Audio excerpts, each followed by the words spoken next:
এখন চারিদিকে প্রচুর আম মেখে খাবো বলে সব বোনেরা একসঙ্গে হয়েছি, দেন ছাদে গিয়েছি।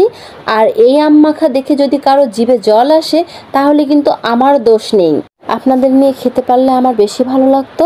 চলুন কথা না বাড়িয়ে রেসিপিতে চলে যাই।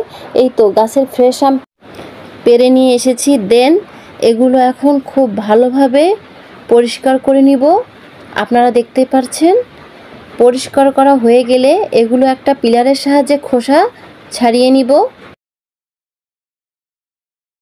দেখতেই পাচ্ছেন আপনারা সবগুলো আমি খোসা ছাড়িয়ে নিয়েছি। ভিডিওটা লং হবে দেখে আমি সবগুলো দেখাই নাই। এখন একটা গ্রেটারের সাহায্যে আমগুলো আমি সবগুলো কুচি কুচি করে নিব।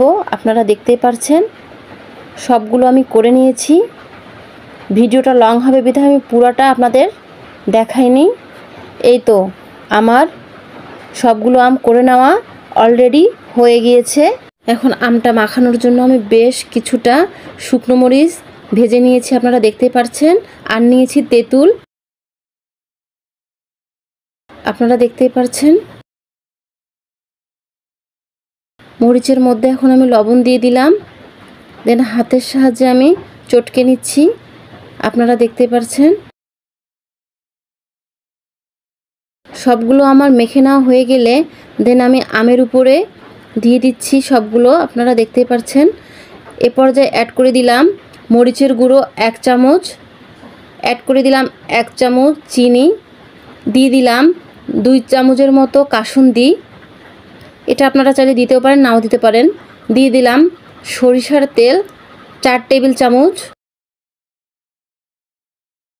দিয়ে সবগুলো উপকরণ খুব ভালোভাবে মেখে নিচ্ছি, আপনারা দেখতেই পাচ্ছেন। মেখে নেওয়া হয়ে গেলে এটা আমি পরিবেশন করে নিচ্ছি, আপনারা দেখতে পাচ্ছেন। আপনারা এভাবে একবার হলেও ট্রাই করবেন, ইনশাল্লাহ ভালো লাগবে। আমার আম মাখাটা ভালো লাগলে লাইক কমেন্ট শেয়ার করে পাশে থাকবেন।